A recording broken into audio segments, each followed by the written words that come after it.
Welcome to Free Thoughts from libertarianism.org and the Cato Institute. I'm Aaron Powell. And I'm Trevor Burrus. And joining us today is Matt Ridley. He's a journalist, businessman, and author of the bestselling book, The Rational Optimist, How Prosperity Evolves, which I should point out has a proud place on libertarianism.org's short list of books you should read to understand libertarianism.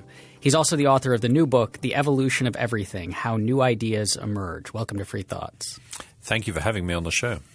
So let's maybe start by talking about the connection between Rational Optimist and this new book. Rational Optimist was a book in which I surprised myself by writing a book about progress and deciding that actually it had been far better than I ever even dreamed, that in my lifetime the average income of the average person on the planet had trebled in real terms, their lifespan was up by 30%, and the amount of child mortality was down by 2/3.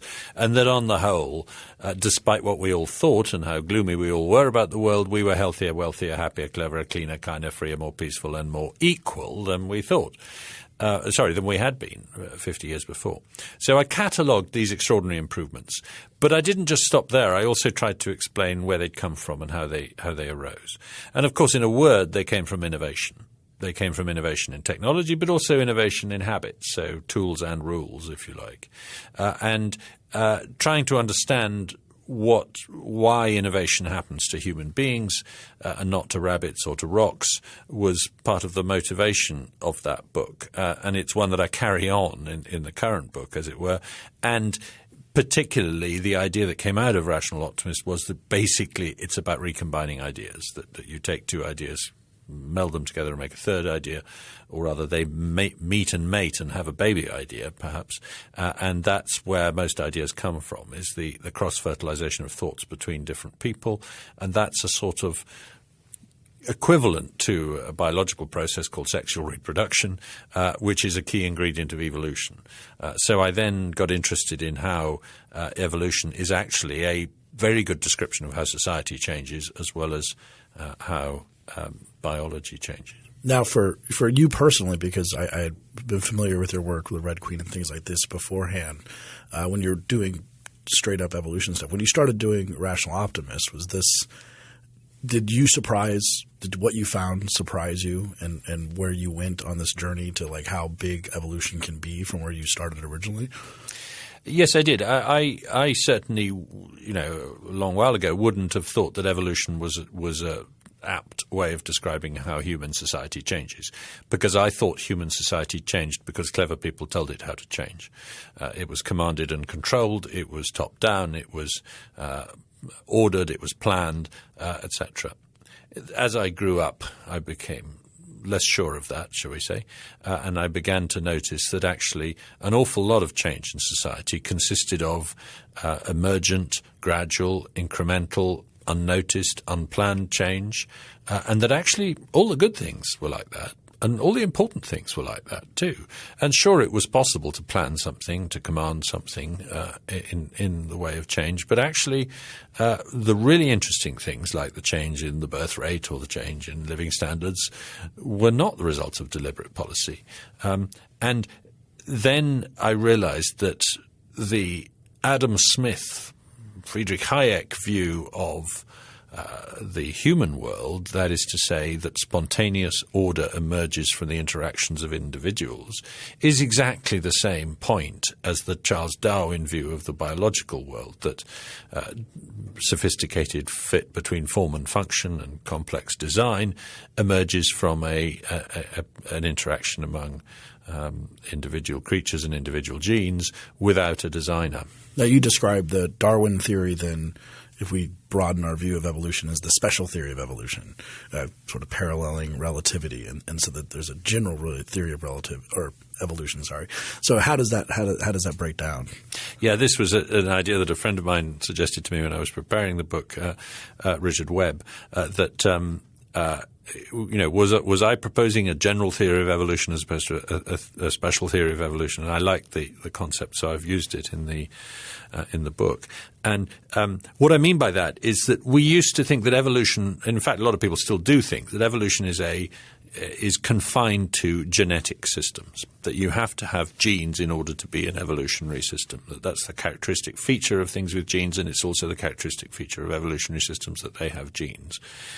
I don't think that's true. I think any information system, because genes are particles of information, any information system is capable of evolutionary change if there is an element of randomness in the way it changes, an element of trial and error, if you like, and if there's an element of selection.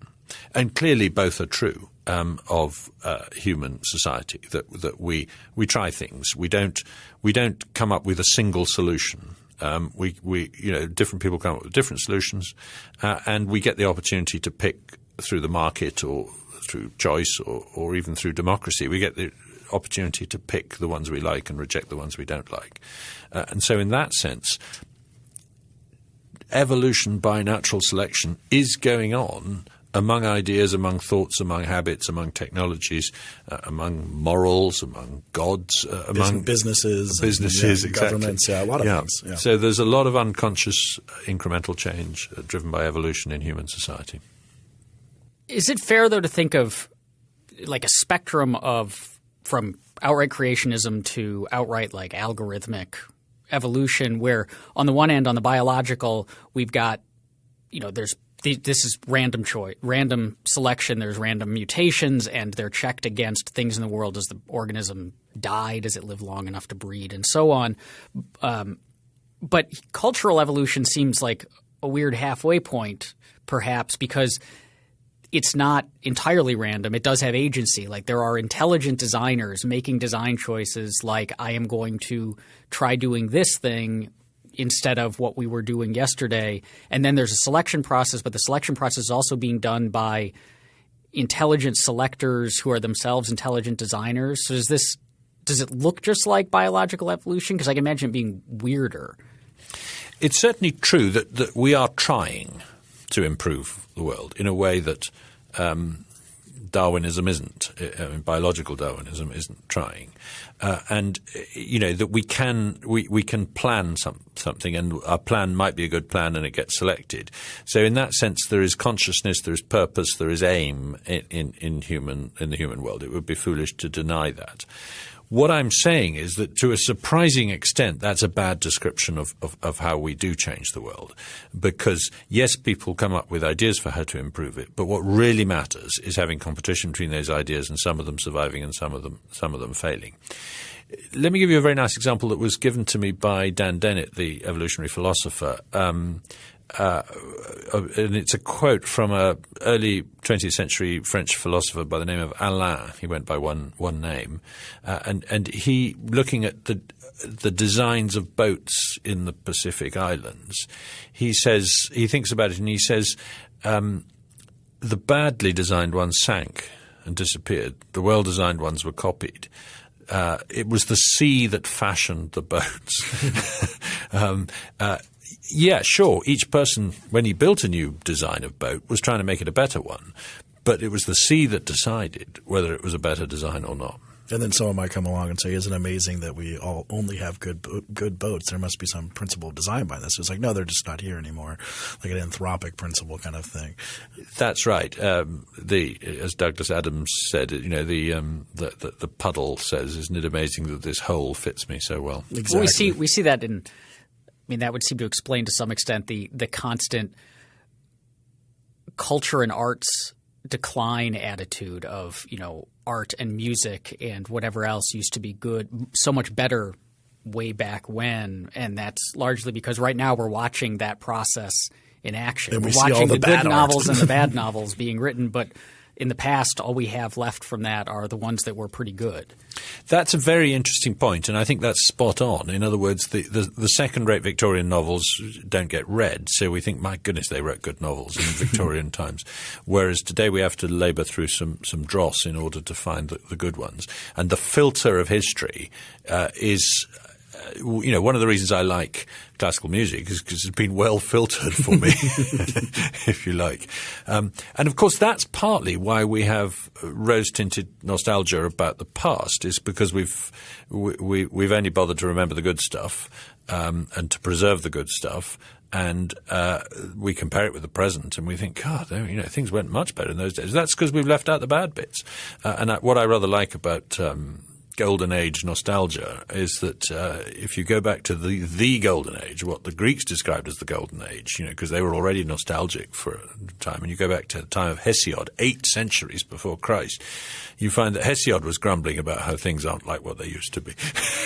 Maybe that has something to – it ties in some way to something you talk about in the book, the sort of bias to purpose and the bias to design, which I think that we have when it comes to, say, creationism and biological evolution, especially here in America where creationism is still pretty popular, but just in terms of human institutions in general.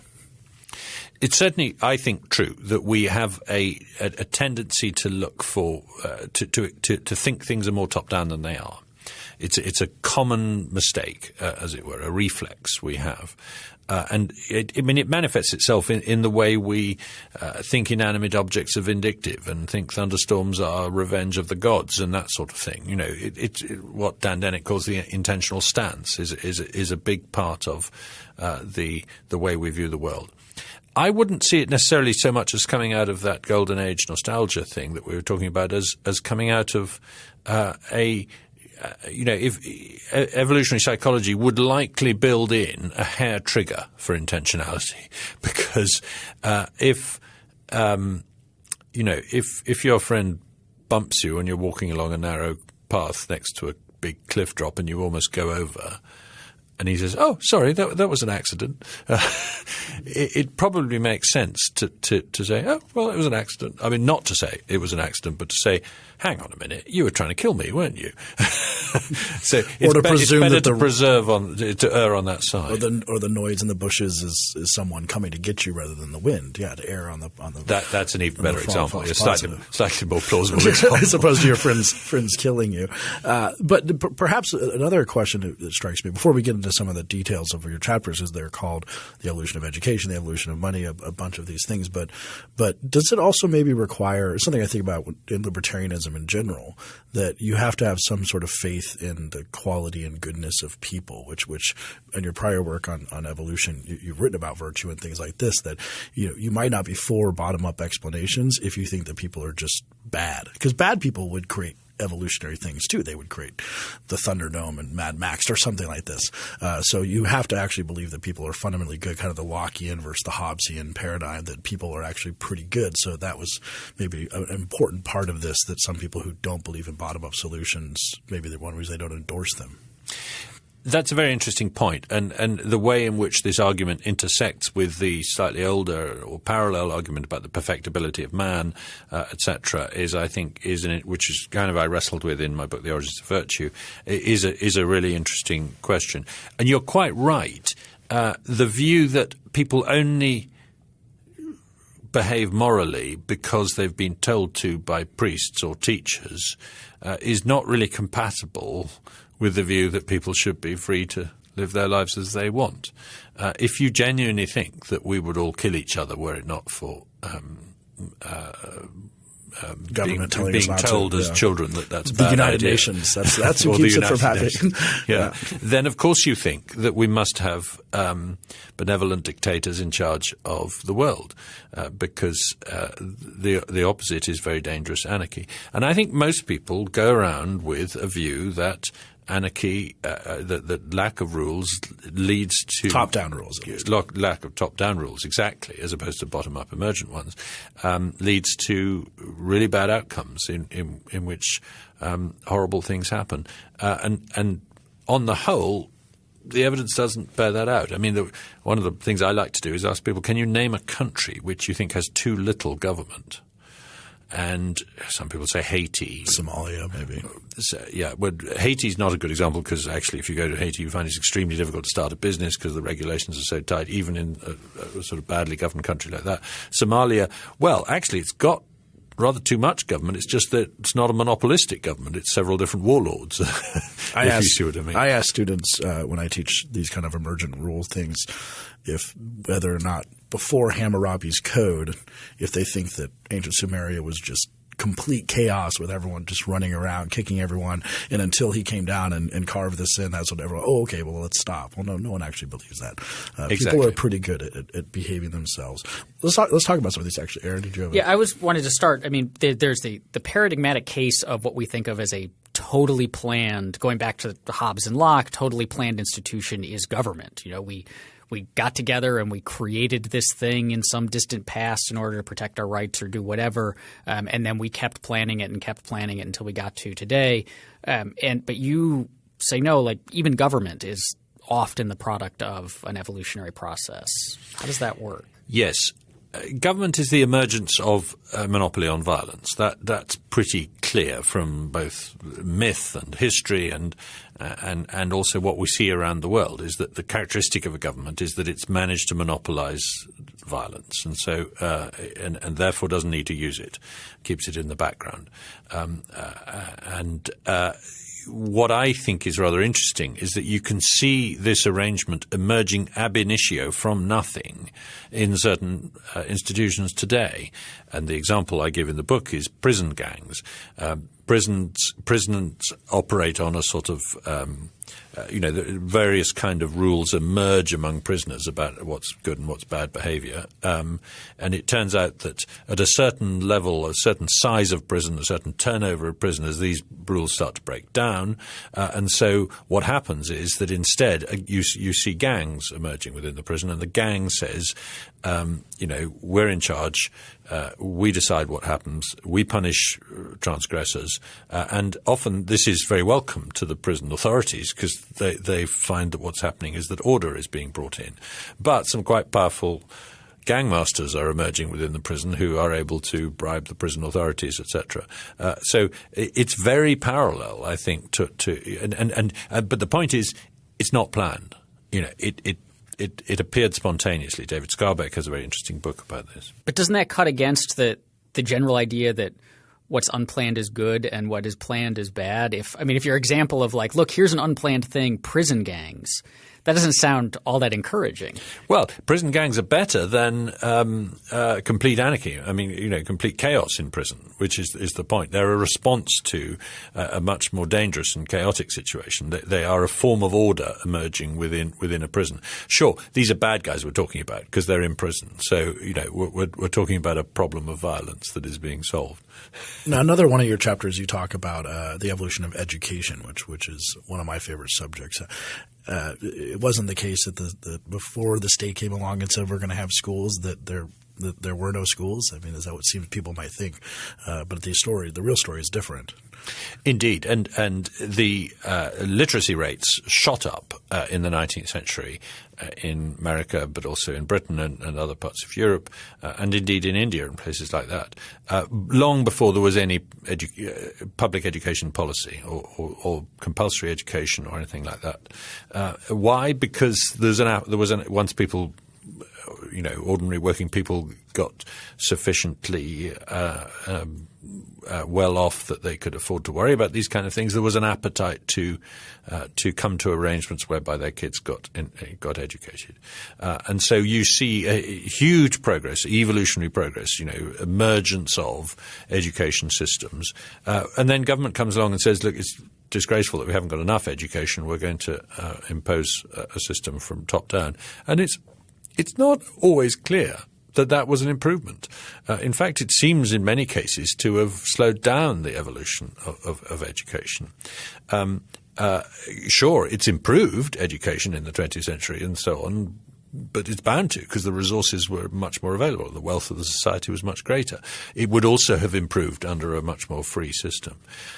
So you're also seeing that now coming back to haunt the public sector education because of the ways in which people can use new technology to develop new forms of education. And I think self-organized learning is an example of that. Sugata Mitra's experiments showing that kids with computers attached to the internet, as long as they're working in groups and as long as they're given certain well-posed questions by teachers, will teach themselves surprisingly well. And I think that's a reminder that there are new forms of education that are much more bottom-up that are going to emerge. And, of course, the Khan Academy and things like that in terms of using the internet to teach people. The idea that you should have a medieval structure – well, actually, it's not a medieval. It's an 18th century Prussian structure where you have one guy standing at the front of the class and we're all sitting at desks. That's not the only way to learn. It's just I hope not. There has to be something different out there. Exactly. That seems to raise another way of arguing that the other side of coming at the problem with the planned systems is so we can, on the one hand say like, look, if we begin with emergent processes, then we've got this selection process going on and it's going to weed out the things that don't work and the things that will work, and that is better than hoping that one guy or one group of experts can get us to the right thing. But then on the flip side, and we can see this with public education, is even if the planners, let's say, get it right at the time, like they come up with sitting in, early 20th century, we're going to come up with a system of education that will work for all Americans. The world changes a lot.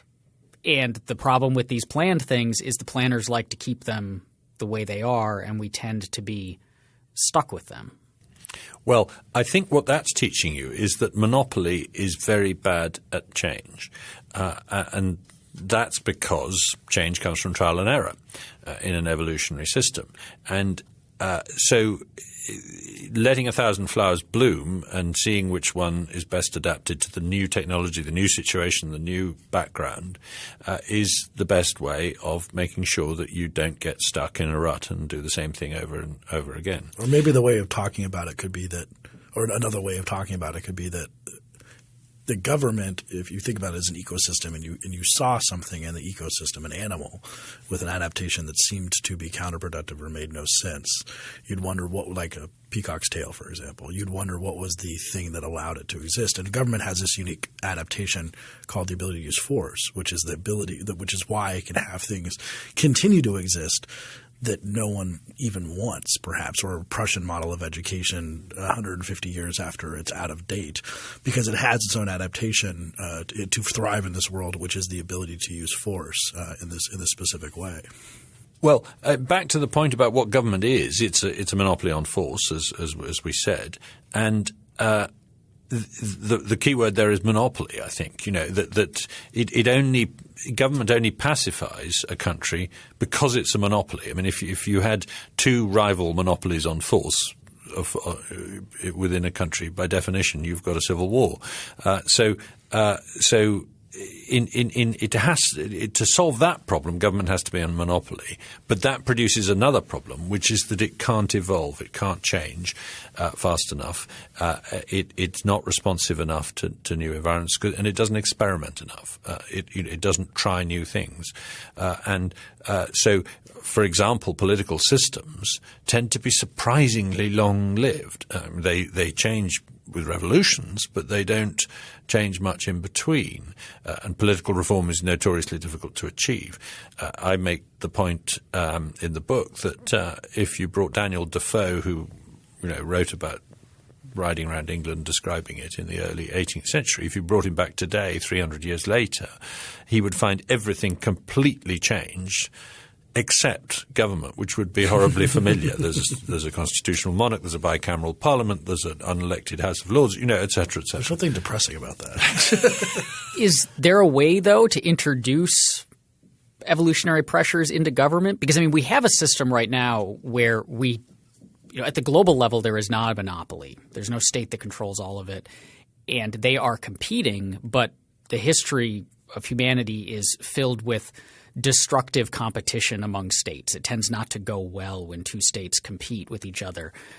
Is there a way to get them more into an evolutionary process without it just being a series of wars? Well, David Hume made the point, and a lot of people have continued to make this point since, that the reason Europe stole a march on China from the sort of 18th century on, well, from the 17th century onwards was because it was fragmented politically.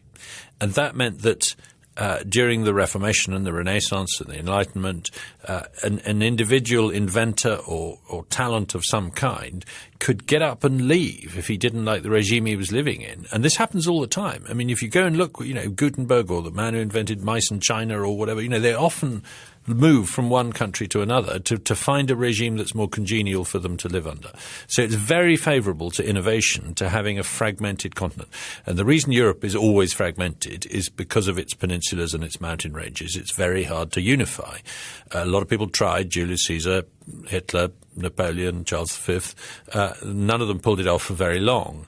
Whereas China, which is a much more sort of concentric country with great big rivers running through it and without very much in the way of peninsulas, was very easy to unify. And although it's occasionally fragmented, and its golden age was when it was a bit more fragmented, nonetheless, when it usually ends up being turned into an empire.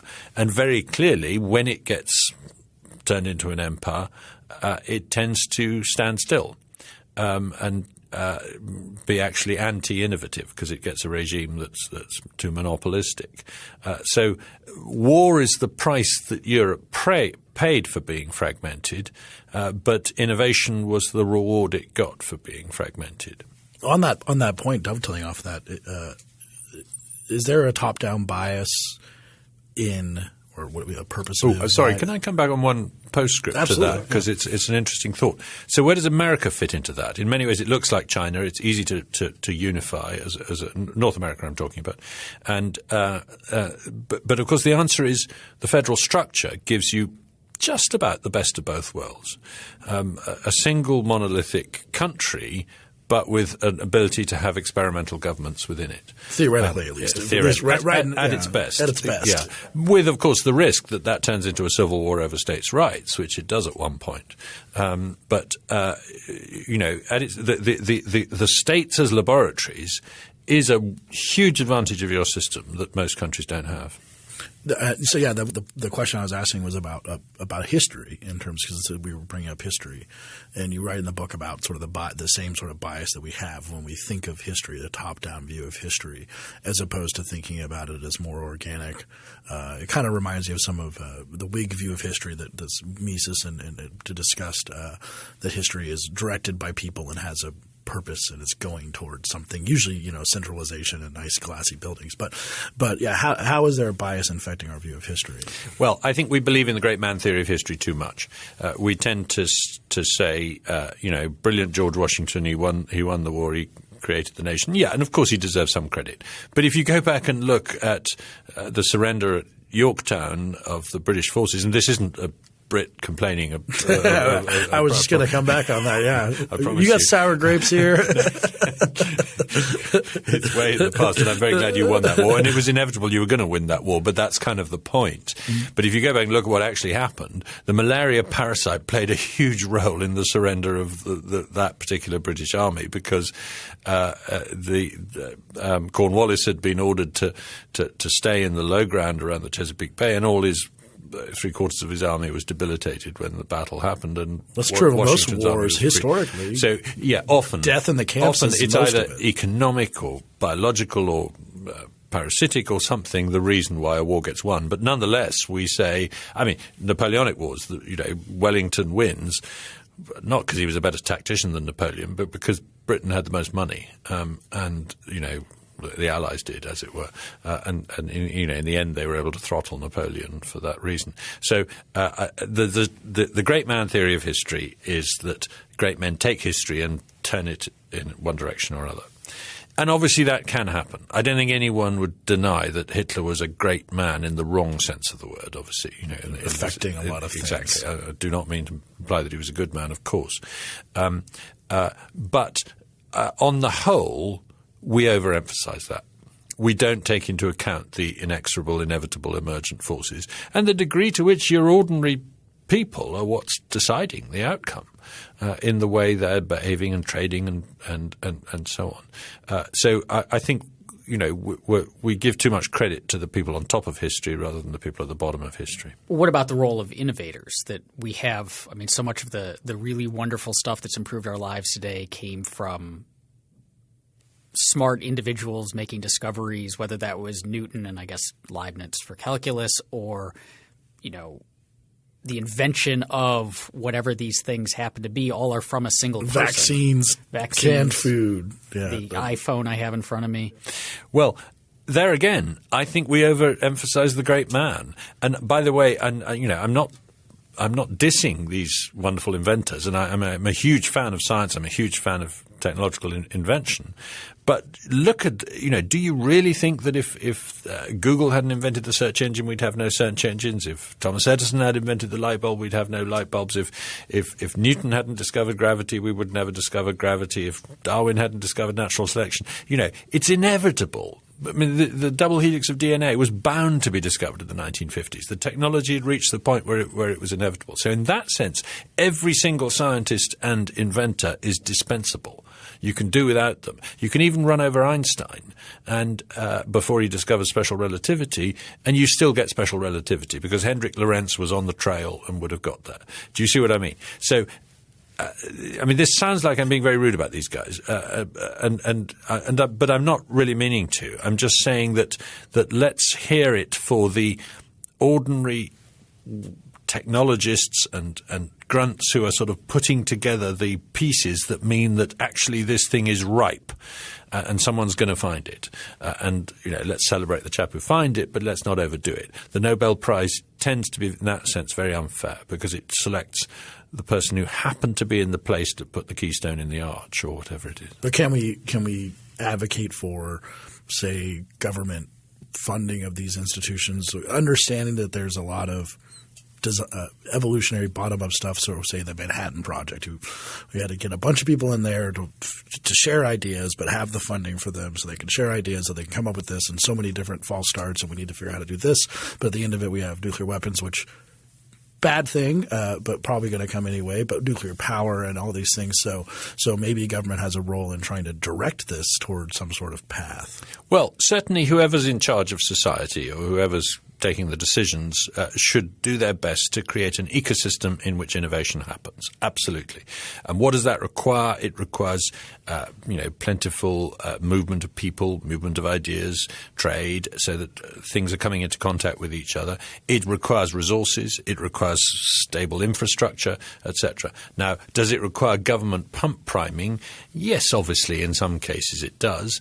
But would it get other kinds of pump priming? Yes, that's true too. In the first half of the 20th century, Britain and America were conspicuous by not spending any public money on science, whereas France and Germany did spend money on science, which were more successful. Arguably, Britain and America were more successful in discoveries in that period. So I think the where the money comes from doesn't necessarily matter so much as how you make sure that the money and the people and the opportunities and the resources and the infrastructure are in place.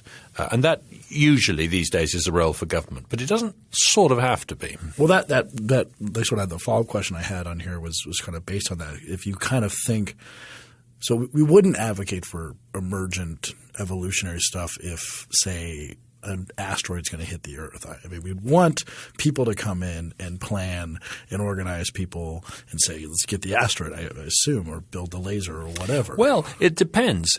Are you suggesting that we know which technology we're going to use to head off the asteroid? We want to make a Manhattan Project for it. Well, yeah, but exactly. But what are you going to do you need some experimentation to find out what technology to use to head off the asteroid? And that, I think, this is climate change is the thing here. Yeah. Should we be spending our money on R&D to come up with cheap and abundant low carbon energy, or should we be spending it on top-down targets and plans? Well, I think we should spend it on R&D. I think that's more likely to produce the results. So yes, if we know it's just a matter of putting together £10 billion to solve the problem, then obviously we've got to club together and do that. But if we don't know what's going to solve the problem, then we should let 1,000 flowers bloom. So one of the objections that I get when I make the 1,000 flowers bloom sort of argument, whether it's, let's not centrally plan this but leave it up to the market, or let emergent processes handle it, is the sense that evolution seems to work pretty well, and we can see that with biological evolution, but at tremendous cost. All of those mutations that failed along the way, all of those organisms that died out. And when you're talking about people's lives in the real world, so we say like a free market in healthcare will lead to all of these terrific innovations and lower costs and provide access to more people and it will be better, but we can't tell you the specifics because you can't tell the specifics about a market process. And the response is, well, okay, but what do I say to the person who needs the health care right now? And the process hasn't provided something for him yet. But if we centrally plan it, maybe it won't be as good in the long run, but we can help this guy right now. It seems a lot to ask these people to be the cost for a evolutionary process. Yeah. But I think that's a false dichotomy, because I don't think we're saying to the person with polio in 1950, we won't give you an iron lung because we're going to spend all our money on a vaccine. But we are saying, let's see if there's a better way out there than simply designing a better iron lung. And it turned out there was. It was a vaccine. So I think you can run both horses at once, as it were. And yes, evolution is wasteful, and a lot of bad ideas fall by the wayside. But better bad ideas fall by the wayside than people fall by the wayside, which is often the result if you try and do it by planning. It's hard to argue that centrally planned systems have not been wasteful. I mean, often they're very wasteful of human lives, whereas at least the experimentation is wasteful of ideas, if you like. Look at the economy of South Korea. North Korea. Well, let's look at them both. South Korea is an experimental place that tries lots of different things and no doubt wastes a lot of electricity on advertising hoardings or something futile, which North Korea doesn't. But North Korea certainly wastes human lives and human potential and human happiness. And so I don't think that that's a fair argument, because you can solve a problem pretty quickly with evolution often and get a better result. And the fact that it's disruptive often means that the people who are suffering, the people who feel this pain and this waste, are the inefficient ones who should be got out of the way anyway. Not the people, but the organizations, I mean, in that sense, should be got out of the way anyway. The vested interests are the ones who are on the whole making that argument. Well, that something Aaron and I have talked about for a very long time is that maybe at the end the best argument for freedom and also evolution that comes with freedom is that it minimizes the damage of being wrong. In this, as opposed to governments will maximize the damage of being wrong, because we're all wrong often. I mean, if we're all humans in government or markets, we have a bad idea and we run with it and it doesn't work. But that would be a dead end in the evolutionary change if you let the evolution go. But if you have government with this unique ability, wrongness can go on for a very long time at very high cost. Yeah, let me tell you a story about a really rather inspirational guy who's just left the UK government but has been there for 5 years. It was brought in from the IT industry, called Mike Bracken. And he was given the problem 5 years ago of these gigantic IT projects where hundreds of billions of dollars are spent, and then you end up trashing the whole thing at the end because it doesn't work. Government projects. Government projects, like exactly. Exactly. In the UK. Yeah, exactly, the same sort of thing. And he has basically kind of stopped that in the UK. I mean, we haven't had any of those in recent years. And I've asked him, how did he achieve this? And it's all about saying, instead of designing the whole system, you've got to fail fast. Get a little bit of out there, test it in the real world, get another little bit out there, keep trying it on a small scale, not just piloting. That's piloting the whole thing. He's saying do it in stages and test it at every stage, evolve it essentially. But I was very struck by his use of the word failure there. I want you to fail. I want you to discover what's wrong with this. Don't say it's not ready to be used yet. Go out there and test it and fail fast. Fail cheaply and fail fast was his motto. And I think he's had pretty big impact on it. I mean, he may be one of many examples, but his model is now of interest to other countries around the world. I know that, et cetera. So I think there are ways of doing it even within monolithic structures. Do you fear that the more the government grows with this unique power of force, that it will constrain the evolutionary growth of society when there are more entities out there that have this granted power and therefore are not going to be easy to get rid of, and so maybe we won't be evolving as fast as we could have? There's certainly an arms race between monopolistic and bureaucratic and anti-innovation tendencies and the opposite, as it were. I think the good guys will stay one step ahead of the bad guys because, as you've seen with the internet, it was out of the blocks and 3/4 of the way down the track before government even realized it existed. So thank God. Thank God. And couldn't catch up and regulate it. But then you take examples like genetically modified crops in Europe or electronic cigarettes, and you see how vested interests working through monopolistic governments are managing to stifle innovation almost completely and keep new products out of certain markets almost completely. And yes, I do worry that the power, the political power that not necessarily government but corporations can achieve through lobbying government often is sometimes sufficient to stop this process happening. And when you then look at the history of innovation and the history of progress, it's a pretty rare flower. It's in America in the 20th century. It's in Renaissance Italy in the 15th century. It's in Arabia. It's in China. It's not everywhere.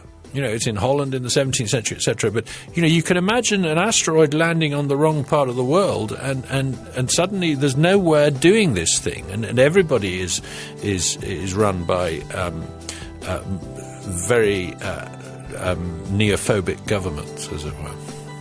Free Thoughts is produced by Evan Banks and Mark McDaniel.